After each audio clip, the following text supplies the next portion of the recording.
이 녹화를 하기 바로 전날, 지금 이 녹화하는 시점에서 볼 때는 어젯밤이지요. 어젯밤에 우리가 사실 이것을 여러분들 많은 분들이 야밤에 일어났었던 일들이 이게 과연 현실 세계인가 아니면 이게 그러니까 초현실 세계인가 이런 어리둥절했던 분들이 많이 있을 겁니다. 그래서 사실 이 윤석열 계엄이 실패로 끝났지만은 이런 지금 분위기에서 방송을 원래 준비한 방송을 내보내야 되는가 좀 고민을 좀 했었습니다. 고민을 했지만은 이게 무관하지 않은 것이기 때문에 그냥 예정대로 방송을 진행하기로 했습니다. 지금 이제 우리가 잠시 후에 윤석열의 그러니까 비상계엄 시도에 대해서 잠깐 평을 하겠지만은 지금 이 상황을 보게 되면 대한민국이 지금 어디까지 지금 추락하고 있는가? 저는 간밤에 그러니까는 윤석열의 비상계엄을 발표했을 때 잠자고 있었습니다. 잠자고 있었어요. 좀 몸이 피곤해가지고 일찍 잠들었는데 와이프가 깨워가지고 비상계엄 발동됐다고 그런 말 듣고서는 이게 꿈인지 생시인지 비몽사몽간에 제가 헛웃음이 나오는 걸 양해를 부탁드립니다. 한동안은 그냥 좀 멍했습니다. 이게 꿈결에 내가 들은 얘기인가 하는 이런 생각도 들었었고요. 그런데 잠시 이제 그러니까 그러면서 이제 모바일 폰을 이제 집어들고 이렇게 열어보니까는 이게 실제예요. 현실 세계였던 겁니다. 초현실 세계라든가 비현실 세계가 아니라 현실 세계였던 것입니다. 그래서 이것을 잠깐 생각하면서 이제 머리 정리하면서 잠에서 일단 깨놔야 되니까요. 깨가지고 머리를 잠깐 정리를 하고 나서 제가 유튜브에 일단 글을 올렸었습니다. 글을 올렸었는데 거기에는 참 진짜 커다랗게 두 가지 모든 것이 양면성이 있듯이 두 가지 마음이 교차했습니다. 하나는 뭐냐면은 아이들한테 굉장히 대내적으로는 아이들한테 굉장히 부끄럽고 미안하고 이런 세상을 보여준 것에 대해서 그리고 대외적으로는 그러니까 외국인들에게 진짜 한없이 부끄러운 마음이 들더라고요. 대한민국이 저런 나라였었는가 하는 이런 자괴감이 순간 밀려오더라고요. 그리고 이제 그러면서도 뭐냐면은 천우신조라는 말도 떠오르더라고요. 천우신조라는 말이 떠올랐습니다. 참 이 윤석열의 이 패착이 비상계엄을 발동한 걸 저는 이제 패착으로 딱 읽혀지더라고요. 패착으로요. 그래서 이게 천우신조화라는 말이 딱 떠오르더라고요. 하늘이 돕는구나 하는 생각이 들더라고요. 그리고 나서 이제 우리가 새벽 아침을 밝아오면서 그러니까는 윤석열의 그 이 계엄령 발동이 얼마나 참 진짜 황당한 짓이었는가를 얼마나 미친 짓이었는가가 백일화에 이제 드러나면서 만세상에 드러나면서 많은 분들이 아주 일반 서민들은 그런 얘기도 하더라고요. 가슴이 벌렁벌렁했었다고. 그리고 어린 아이들은 그러니까 굉장히 무서움까지 느꼈다는 이런 얘기들을 하고 그러더라고요. 그런 걸 생각을 하면서 오늘 방송을 좀 준비한 거가 어떻게 관련되어 있는가를 좀 말씀드리도록 하겠습니다. 오늘 제목이 이제 지옥인가?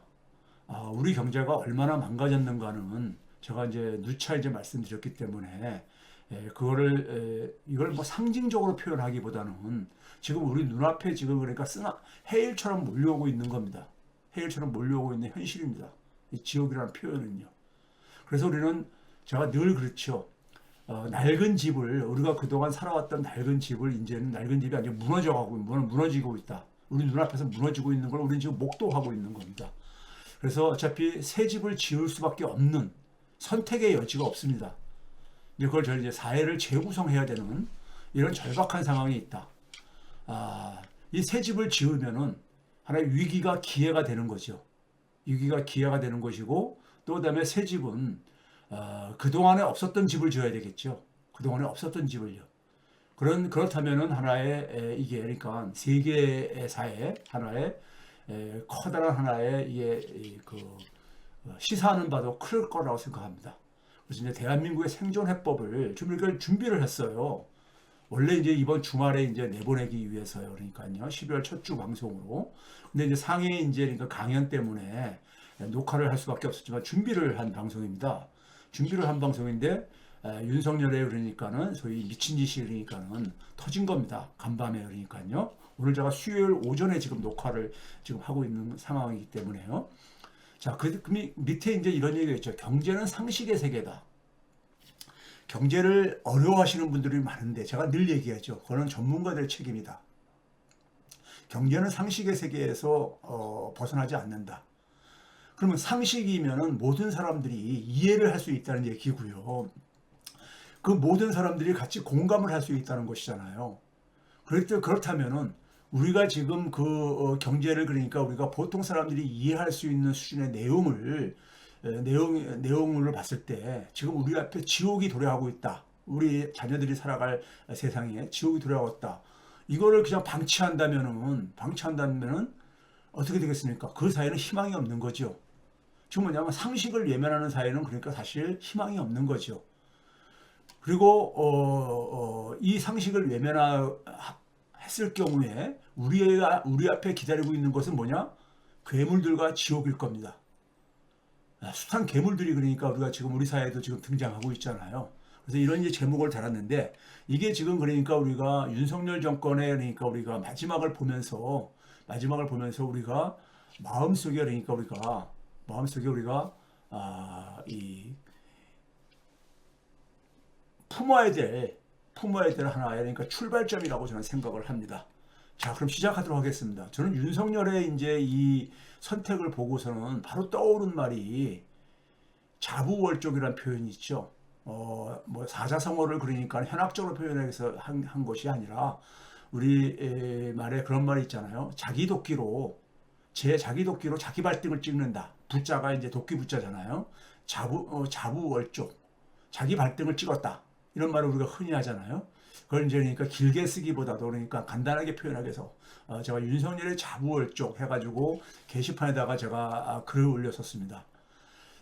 윤석열이 비상계엄의 명분으로 내세운 것에 대한 합법이냐 위헌이냐 뭐 이런 것을 떠나가지고 저는 참 황당하더라고요.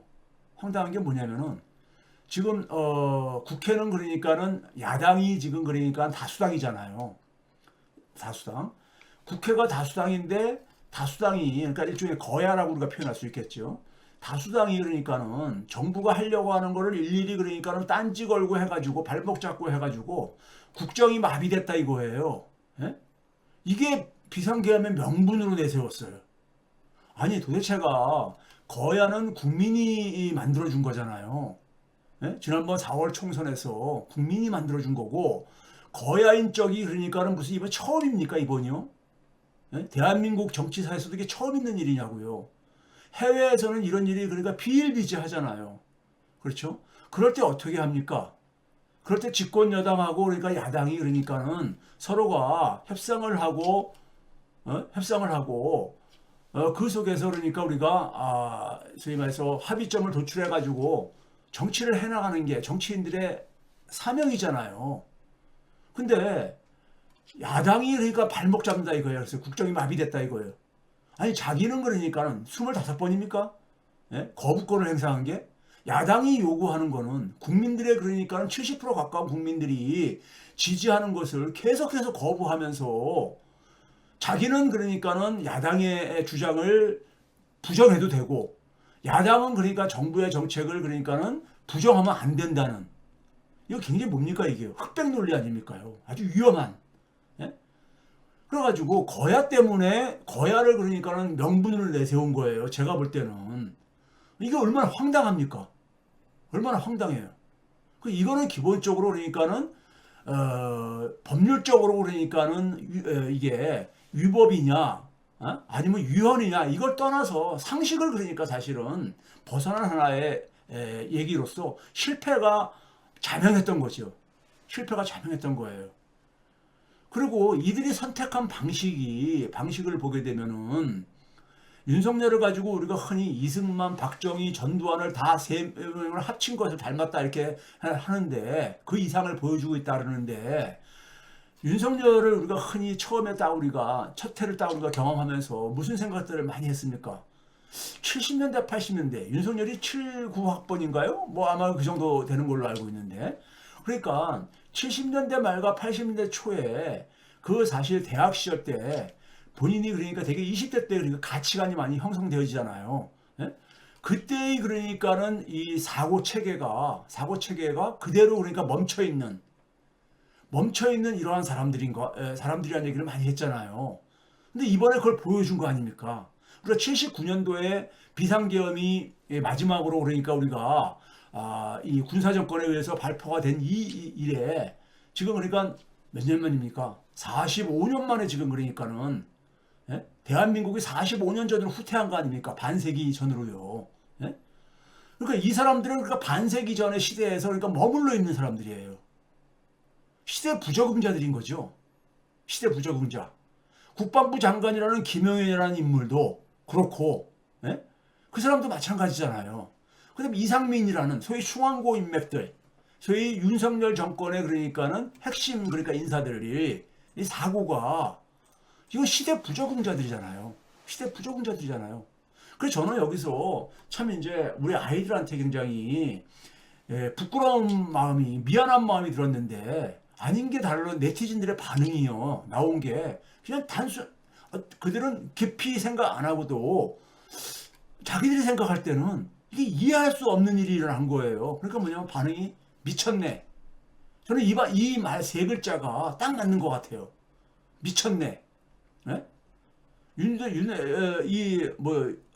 잠깐만요. 윤두광이 떠오르네요. 윤석열의 이 결정이 그러니까 비상계엄, 야밤의 비상계엄 이 선포가 반응이 미쳤네 이거였었어요. 옆에 다니는 일본의 네티즌들은 뭐라고 했습니까? 이건 언론 보도에 많이 나왔죠. 개그만 하냐 지금? 개그만 하냐 이거예요. 이게 얼마나 진짜 우스꽝스러우면 이런 표현을 썼겠어요. 조롱하는 식으로요. 예?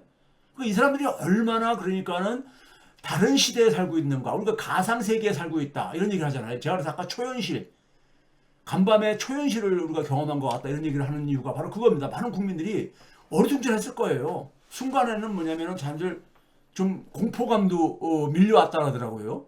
공포감도. 왜냐하면 과거에 비상계엄 군사정권에서 그런 경험을 우리가 경험한 세대들 같은 경우에는 이 비상계엄 하에서 이루어진 하나의 야만적인 것들을 우리가 많이 경험을 아직도 기억 속에 생생하게 남아있는 상황 속에서는 갑자기 두려움과 몰려올 게 아니겠습니까? 그렇죠? 그런데 젊은 네티즌들 그걸 경험하지 못한 세대들 그러니까 45년 전에 마지막으로 있었으니까 지금 20, 30대는 비상계엄이라는 걸 제대로 경험해 본 적이 없는 세대들이잖아요. 태어난 이후에. 예? 근데도 불구하고 미쳤네. 이게 첫 반응이었었어요. 제가 접한. 정확하게 표현했구나. 이런 생각이 들더라고요. 그 다음에 저는 이제 제 머릿속에서 이게 머리 정리하면서 딱 떠오른 게 뭐냐면은 일단 이들이 그러니까 이것이 성공하느냐 실패하냐는 것은 결국 사회가 얼마나 이것을 평가하느냐에 달려있는 거잖아요. 국민들이요. 근데 이제 국민들의 평가하는 데 속에서 중요한 기준이 바로 뭐겠습니까? 헌법과 법이죠. 법률이죠. 근데 제 머릿속에 있는 것은 뭐냐면은 우리가 지금 헌법이 1987년 헌법체제라고 흔히 얘기를 하거든요. 소위 말해서 민주화 운동 속에서 소위 군부 정권이 그러니까는 소위 말해서 체육관에서 그러니까 전두환이 대통령 선거하고 박정희 때도 마찬가지였었고요. 그러니까요. 그렇죠? 그러던 것을 그러니까 우리가 직선제로 바꿨었던 그 우리가 이 1987년 민주대항쟁 이때 만들어진 87년 헌법체제 속에서 그 당시에 가장 초점이 뭐였었냐면요. 이러한 독재를 범하지 못하도록 대통령의 권한을 그러니까는 제한하는 데서 그래서 유일하게 제한할 수 있는 선출 권력이 누굽니까? 국회잖아요. 그래서 국회를 그러니까 그 전에는 마음대로 해산시킬 수가 있었어요. 예? 그러니까 비상계엄 선포하고 나서 그냥 국회 해산을 선언해버리게 되면 국회의원들은 갑자기 그러니까 뭡니까? 국회의원 자격이 박탈당하는 거예요. 박탈당하는 거야. 그러니까 견제할 어쨌든 간에 법적 정치적인 어떤 그 이 장치가 사라져 버리는 거죠. 예? 대통령이 무소불위의 권한을 가졌던 시절이 있었습니다. 근데 87년 헌법 체제 속에서 국회 해상권을 그래서 이것이 큰 문제다 해가지고 독재 권력에 이게 이 큰 문제다 해서 이것을 없애버렸어요. 없애버렸습니다.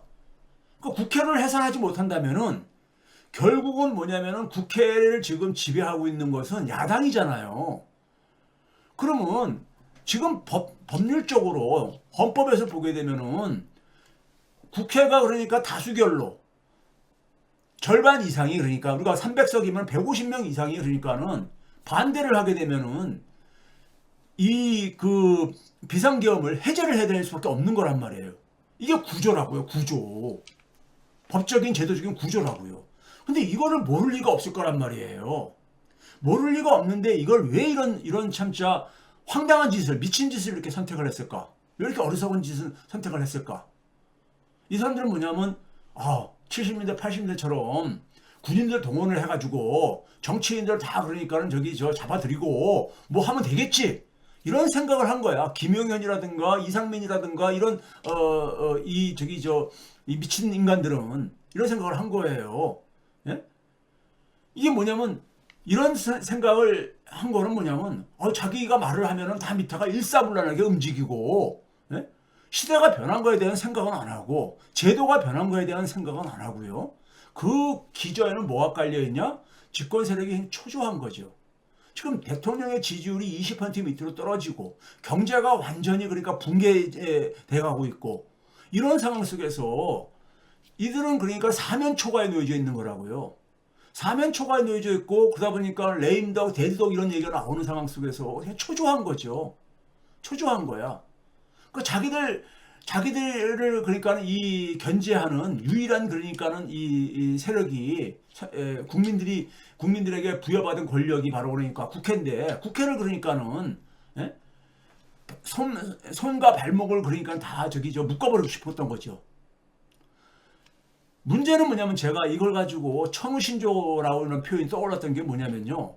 우리 그동안에 소위 말해서 이 윤석열 퇴진을 그러니까는 예치고 탄핵을 예치하는 이 시민들조차도 일부 시민들조차도 굉장히 마음속에서 꺼림칙했던 게 뭡니까? 탄핵을 추진할 수 있을까? 퇴진을 그러니까 얘기할 수 있을까? 뭔가 좀 부족한 부분을 느꼈었단 말이에요. 뭔가 부족한 부분을 이거를 추진하기에는요. 그렇죠? 근데 여기다 자리를 깔아준 거야. 윤석열이. 탄핵이라든가 퇴진운동에 그러니까는 걸림돌을 제거해 준 거죠. 왜? 이제는 스스로 내란죄를 저질렀잖아요. 대통령과 김용현과 이상민과 그 다음에 그 계엄사령관 박안수랑 그 다음에 경찰청장 조지호 이들이 그러니까 기본적으로 내란죄를 저지른 거예요. 내란죄를. 이거는 지금 법조계에서는 심지어 그러니까 현행 지금 윤석열 정권에 대해서 검사직을 하고 있는 현직 검사들조차도 이건 명백하게 위헌이고 위법이라고 얘기를 하고 있거든요. 이건 누가 봐도 이건 위헌 위법이거든요. 예? 그러니까 왜 위헌 위법이냐? 헌법에 있는 조항 계엄령 발동의 조건에 맞지가 않고 해외에서도 그런 지적을 하잖아요. 해외 언론들에서도요. 왜 이렇게 어리석은 짓을 했느냐고 하고 있는데 누가 봐도 이건 그런 거야. 삼척 동자 조금 그러니까 우리가 예를 들어서 고등학교만 졸업한 사람이라면 성인이라면 다 판단할 수 있는 거라고요. 계엄령 법에도 그러니까 안 맞고 이런 것을 했을 경우 이건 결국 내란죄거든요. 내란죄. 내란죄는 가장 최고형이 뭡니까? 사형입니다. 사형입니다. 전두환 노태우가 내란죄로 고소당했잖아요. 기소당했었잖아요. 예? 그러니까 이들의 이러한 초조함이 결국은 뭐냐면은 이 자부월적 자기 발등을 찍는 엄청난 그러니까는 패착을 둔 거예요. 그것이 결국은 뭐냐면은 우리 사회는 기본적으로 그동안에 소위 말해서 우리가 집회에 나가게 되면은, 집회 나가게 되면 되게 뭡니까? 탄핵이래. 탄핵보다도 특검을 내쳤잖아요. 김건희 특검을요. 김건희 특검 한다고 해서 윤석열 정권이 우리가 퇴진하는 건 아니잖아요. 예? 근데 이제는 특검 단계를 뛰어넘어 버린 거야. 특검 단계를 뛰어넘어가지고 결국은 뭡니까? 이제는 퇴진을 당당하게 요구할 수 있게 됐어요. 왜? 대통령이 헌법을 위반했고 법률을 위반했잖아요. 예? 이건 탄핵의 대상일 뿐만 아니라 퇴진을 요구할 수 있는 거죠. 이런 참자 이래가지고 결국 국민들을 밤잠을 설치게 하고, 예? 국민들의 그러니까 간담을 그러니까 쓸어내리게 하고, 예? 이런 점에서 그러니까는 국민들이 이제는 뭐냐면은 일반 보통 국민들조차도 그동안에 그러니까는 탄핵을 얘기하는데 좀 주저주저했던 국민들조차도 이제는 불가피하구나. 탄핵이 불가피하구나. 이런 게 지금 광범위하게 지금 확산되는 이 결과를 스스로 윤석열이 초래한 것이잖아요. 그래서 이제는 뭐냐면 편하게 국민들이 퇴진운동을 할 수 있게 됐어. 정치권에서는 그러니까 국회에서는 탄핵을 그러니까는 사실 탄핵을 편하게 그러니까는 추진할 수 있게 돼버렸단 말이에요. 누가 이것을 만들어줬어요? 윤석열이 만들어준 거지. 예? 윤석열이 만들어준 거야. 예? 그런 점에서 이 사람들이, 이 집권 세력들이, 그럼 여기서 여러분들 기념갈 것 같아요? 저는 윤석열이 비상계엄 해제를 발표하면서, 저 양반 하나도 변한 게 없구나. 예? 우리가 저 사람 절대 바뀌지 않는다는 얘기를 그동안 많이 했는데, 여전히 그러니까 미친 상태에서 하나도 바뀔 것 같지가 않구나 하는 걸 느꼈어요. 예? 그래서 지금 우리는 일단 법적으로 윤석열, 김용현, 이상민, 박안수, 조주호 등은 퇴진이라든가 해임이 불가피합니다. 그리고 법적 처벌도 불가피하죠. 내란죄니까요. 내란죄 불가피한데 문제는요. 저는 향후입니다. 여기서 멈출 것 같냐? 저는 멈추지 않는다고 생각이 들어요. 멈출 거라면은 이승만처럼 하야를 선언하죠. 예? 하야를 선언했을 거라고요. 근데 더 미친 짓이 나올 겁니다. 더 미친 짓이. 저는 이걸 보면서요. 아침에 이제 그러니까는 새벽에 윤석열이 그러니까 국회에서 가결을 시켜가지고, 예? 비상령 계엄에 대해서 그러니까는 이 해제를 가결시킨 걸 두고서 그걸 수용을 해가지고 발표하는 걸 보고서는 천주교 사제의 시국선언이 떠오르더라고요. 구절이요. 이건 저도 느꼈던 거지만은 이런 구절이 있죠. 저들이 하고자 하는 것은 무엇이나 못할 일이 없겠구나. 예? 지금 하려고 하는 것은 우리 일반 국민들이 상식으로 생각하는 것을 벗어나 있는 사람들이라고요. 괴물들이죠. 하는 비탄에 빠지고 맙니다. 이런 표현이 있어요. 사제들의 그러니까 시국선언문에. 그가 어떤 일을 저지른다. 그가 바로 뭡니까? 윤석열.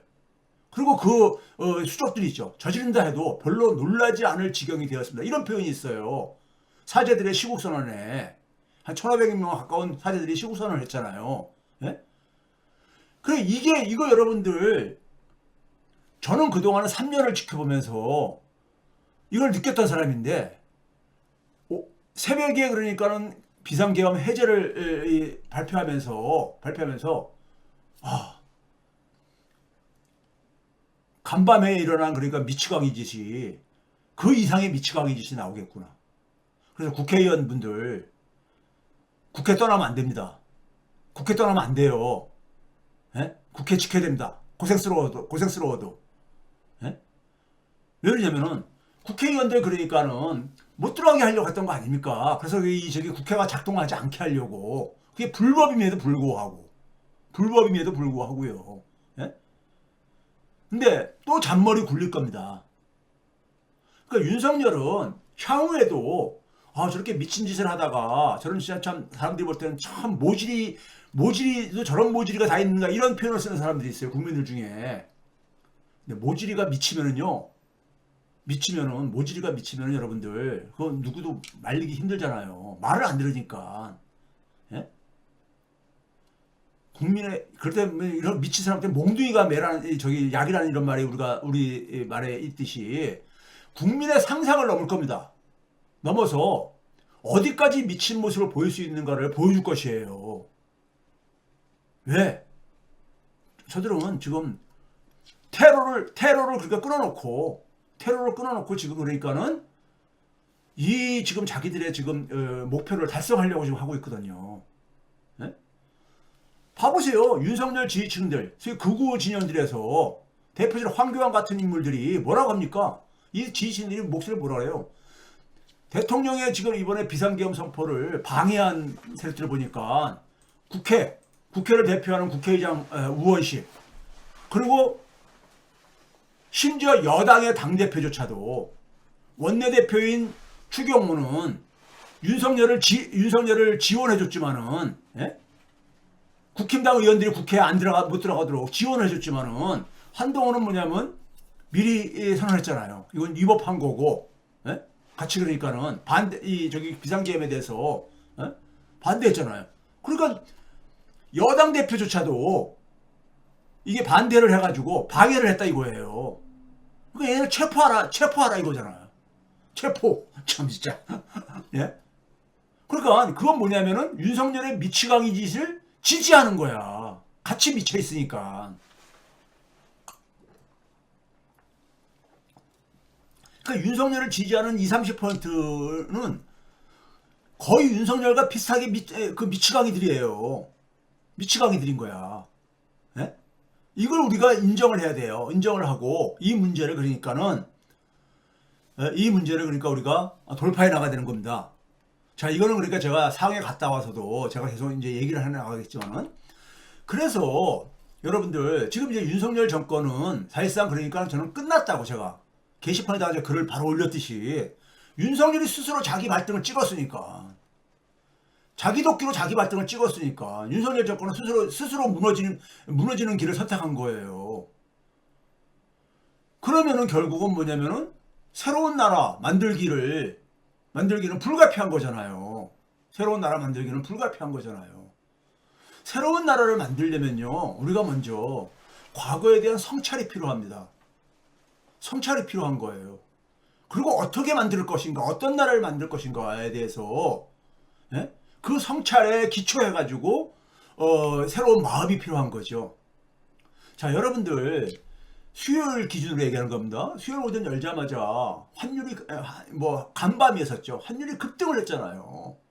1350원 막 이렇게까지 올라가고 막 그랬잖아요. 환율이 급등하고 주식시장 열자마자 주가가 폭락하고 그랬잖아요. 예? 제가 그랬죠. 윤석열 정권 들어서고 나서 바로, 예? 한 3개월 지난 이후부터 정치 외면한 것에 대한 비용 청구서를 받을 것이라는 얘기를 제가 여러 번 얘기했잖아요. 예? 그게 지난 3년 동안에 우리 경제 붕괴가 바로 그 비용 청구서라고 제가 얘기를 했잖아요. 여러분들 정치가 뭔 경제에 이렇게 중요하냐 이렇게 생각하는 사람들 많어. 정치 얘기는 좀 그만해달라는 얘기들 많어. 근데 윤석열이라는 사람이 대통령 되면서 나라 경제가 이렇게 망가질 수가 있다는 걸 우리는 지금 경험을 했잖아요. 근데도 불구하고 정치에 대한 중요성을 모른다 그러면 모르면 외면하면요, 우리 사회에 선진국으로 도약 못합니다. 또 하나는 아까 앞에서 잠깐 얘기했죠. 어느 국민이 그런 얘기 하더라고요. 어느 이 주부가 자기 아이가 중학생인데 엄마 무섭다고 그렇다는 거예요. 우리가 일상의 삶에서 평소 누려왔던 평화요, 당연시 여겨왔던 거, 우리 개업이 만약에 이게 선포되고 이게 시행됐으면은요, 국가 중요 시력의 이 시설들에 다 군인들이 다 접수하고 방송국 포함해서요. 예? 그게 뭐냐면 지금 나이가 어리신 분들은 잘 그 경험이 없을지 모르겠지만 제가 대학 다닐 때는 캠퍼스에 장갑차가 누가 있었어요. 장갑차가. 예? 정문 바로 앞에 장갑차가 득 해가지고 이 총포를 겨누고, 예? 거기에 완전 무장한 군인들이 그러니까 총 들고 서 있고 옆에 장갑차 옆에, 이게 여러분들 광화문 내거리, 시청 내거리에 이런 모습을 우리가 목도할 거예요. 예? 이런 그러니까 상상할 수 없는, 예? 이런 세상이 펼쳐질 수밖에 없거든요. 우리 일상에서 그동안 일상의 삶에서 굉장히 어색한 풍경이잖아요. 예? 우리가 그동안 일상적으로 누렸던 평화, 삶의 평화는 이 원천이 무엇이었는가를 우리가 진짜 깨달으셔야 돼요. 제가 평상시에 경제학자이면서도 민주주의가 경제에 미치는 영향 그리고 중요성을 제가 그렇게 누누이 강조했잖아요. 강조했잖아. 제가 책도 그러니까 화폐 권력과 민주주의라는 책을 쓰듯이요. 이거에 대해서 여러분들 이번 기회에 그러니까는 진짜 제대로 인식하지 못하면요. 정치와 민주주의의 중요성을 인식하지 못하면은 그 나라 국민과 그 나라 사회는 희망이 없습니다. 희망이 없어요. 여러분들 한번 봐보세요. 제가 한번 이렇게 오늘 방송을 준비하면서 과거 걸 이제 연말이니까요. 연말이니까 2022년 5월 10일 날 윤석열 정권 출범하고 나서 제가 그해 연말에 지금 이맘때쯤에 무슨 방송을 했는가를 기억은 하고 있지만은 다시 이렇게 들여다봤어요. 횟수까지 기억을 하는 건 아니니까요. 2022년 12월 방송에 이런 게 있더라고요. 그때는 매주 했었기 때문에 롯데와 한국경제는 닮은 꼴이다 이런 얘기를 했었어요. 기억들 나실 거예요. 네? 롯데와 한국경제는 닮은 꼴이다 이런 제목을 가지고요. 지금 롯데가 지금 그러니까 이 대기업 우리나라 그러니까 소위 말해서 자산 규모로 그러니까는 랭킹 5위 밖에 드는 예? 이런 재벌 그룹이 지금 휘청휘청 거리잖아요. 예? 휘청휘청 거리잖아요. 그렇죠? 이게 여러분들 2년 전 2022년 제가 연말에 대해서 이런 얘기를 했던 이유는 그래도 한 6개월은 시간을 3개월 6개월은 시간을 주고 지켜보자. 제가 그랬잖아요. 그리고 평가하겠다고. 예? 평가하겠다고. 그때 저 혼자 이런 얘기를 했어요. 어느 주류 경제학자가 경제학 교수가 그 다음에 2023년 첫 방송 정초에 1월 첫 주에 첫 방송을 제가 뭘 했냐면요. 2023년 그러니까 작년입니다. 올해가 아니라 작년은 장기 불황의 원년이 될 것이다. 당시에 대체대조표 불황이라는 표현을 쓰지만 장기 불황을 하나의 이 상징적인 개념이죠. 장기 불황의 첫 해가 될 것이다. 작년 실제 그랬잖아요. 작년에 많은 경제 전문가들은 뭐랬습니까? 상저하고 떠들면서 근데 성장률이 외환위기라든가 금융위기 때 마이너스로 떨어진 거를 제외하면 가장 성장률이 낮았잖아요. 예? 성장률이 낮았잖아. 그 기저효과로 올해 조금 더 올라간다는 작년보다 올라간다는 거고 지금 1%대로 떨어졌다고 제가 지난번 방송에서 얘기를 했잖아요. 잠재 성장률 밑으로요. 잠재 성장률 밑으로 떨어졌다는 얘기는 그 정부의 경제 운용의 능력이 그러니까는 낙제점을 받았다는 얘기인 겁니다. 즉 달성할 수 있는 성장률을 그러니까 달성하지 못했다는 점에서요. 예? 올해 한 2% 정도 이렇게 기대하는 것은 이것도 저는 두고 봐야 된다고 생각하는데 이거 그러니까 기저효과라 이겁니다. 작년에 워낙 떨어졌으니까 한국은행이 그러니까는 새롭게 기준을 만드는 거 가지고 해서 1.4% 원래는 1.35%였었는데 예? 불황이 시작됐다고 제가 저 혼자 떠들었잖아요. 광야에서 혼자서 그러니까 외롭게 예? 저 혼자. 근데 지나고 보니까 어떻습니까? 제 얘기가 틀렸습니까? 예? 제 얘기가 틀렸냐고요. 현재 경제 상황을 이미 제가 예고를 했잖아요. 이게 왜 이거를 저는 예고할 수 있었을까요? 예고할 수 있을까요? 윤석열 정권은 여러분들 우리가 국가 운영에 있어서 정치인들이 굉장히 역할이 중요한 이유가 뭐냐면요. 제가 옛날에 이낙연을 평가할 때 그런 얘기 했잖아요. 어떤 표현을 쓰냐면 잘못 낀 첫 단추의 함정에 빠지면은 개인뿐만 아니라 자기가 속한 조직, 나아가서는 그 사회와 국가에 커다란 피해를 입힌다. 그리고 잘못 낀 첫 단추라는 게 뭡니까? 첫 단추를 잘못 끼었으면 와이셔츠 입다가 셔츠를 입다가 그럼 풀르고 다시 껴야 되는 거잖아요. 근데 그럼 풀른다는 얘기는 뭐예요? 자기가 잘못했다는 걸 인정을 해야 되는 거예요. 예? 잘못 끼었다는 것을. 그렇죠? 인정을 해야 되는데 이거 인정을 잘 안 하는 사람들이 있어요. 예? 자기의 실수를. 그리고 어떻게 하냐? 그냥 강행을 하는 거야. 그럼 두 번째 단추도 잘못 끼어지죠. 그러면 개인의 그러니까 이 개인이 망가지는 것이 조직에 망가지는 거로 이제 확산되는 겁니다. 그 두 번째 단추 잘못 끼니까 계속해서 이제니까는 이 늪에 빠지죠. 그래서 여기서 뭐냐면은 비판을 듣는 게 그래가지고 계속 고집 피우는 거예요. 세 번째도 그냥 끼어. 그럼 어떻게 됩니까? 굉장히 이상하게 그러니까 옷이 입혀져 있는 상황이 되잖아요. 사회와 국가에다가 그러니까는 영향을 미치는 거예요. 이낙연이 그래가지고 곤두박질 쳤잖아요. 저기 2021년도인가요? 그랬잖아요. 아니 2020년도예요. 하반기부터. 제가 그거를 그 당시에 그래도 2년이 있어가지고 20년 총선 때 2년이 있어가지고 제가 그걸 조언을 했어요. 잘못 낀 첫 단추 함정에 빠지지 말라고. 근데 말을 안 듣더라고요. 결국은 본인뿐만 아니라 민주당에 피해를 입히고 국가와 사회에 그러니까는 피해를 입혔잖아요. 윤석열 정권도 마찬가지예요. 잘못 낀 첫 단추의 함정에 빠져가지고 계속 고집을 피우면서 아니 제가 처음에 뭐라 했습니까요? 반러시아 탈중국을 얘기하면서 수출을 그러니까는 수출 충격이 올 수밖에 없잖아요. 그러면 내수를 가야 되는데 내수를 간다는 얘기는 결국 뭡니까? 가계가 소비할 여력이 결정되는 거잖아요. 가계가 소비할 여력에. 근데 가계가 소비할 여력이 우리나라는 굉장히 이게 없어진 나라라고 얘기했잖아요. GDP에 그러니까 50%도 안 되는 나라가 선진국 중에서는 우리나라가 유일한 나라다. 대부분이 한 55에서 60% 이상, 60% 전후가 되는데 GDP 대비 가계 소비가 우리나라는 45% 정도밖에 안 돼요. 예? 그러니까는 수출을 이렇게 망가뜨려 놓으면은 결국은 뭡니까요? 내수를 구해야 되는데 어떻게 했습니까요? 부자 감세로. 부자들은 소득이 없어서 소비를 안 하는 게 아니잖아요. 이게 상식이거든요. 상식. 근데 부자 감세로 구해. 부자 감세로 하니까 어떻게 합니까? 국가 재정이 그러니까 거덜나 버리잖아요. 그러니까 경제가 나빠지게 되면 정부가 구원투수로 나가야 되는데 정부가 구원투수 역할을 못하는 거야. 돈이 없으니까. 그러니까 잘못 낀 첫 단추가 두 번째 단추로 되고 세 번째 단추로 그러다 보니까 어떻게 됩니까? 경제가 성장을 못하니까는 국세 수입이 또 줄어들어. 악순환고리가 작동하는 거죠. 악순환고리가요. 악순환고리가. 이 잘못 낀 첫 단추의 함정이요. 공직에 있는 사람일수록 굉장히 중요한 겁니다. 특히 정치인들. 자기가 실수했다는 거, 잘못했다는 걸 잘 인정을 하지 못하는 정치인들이 많아요.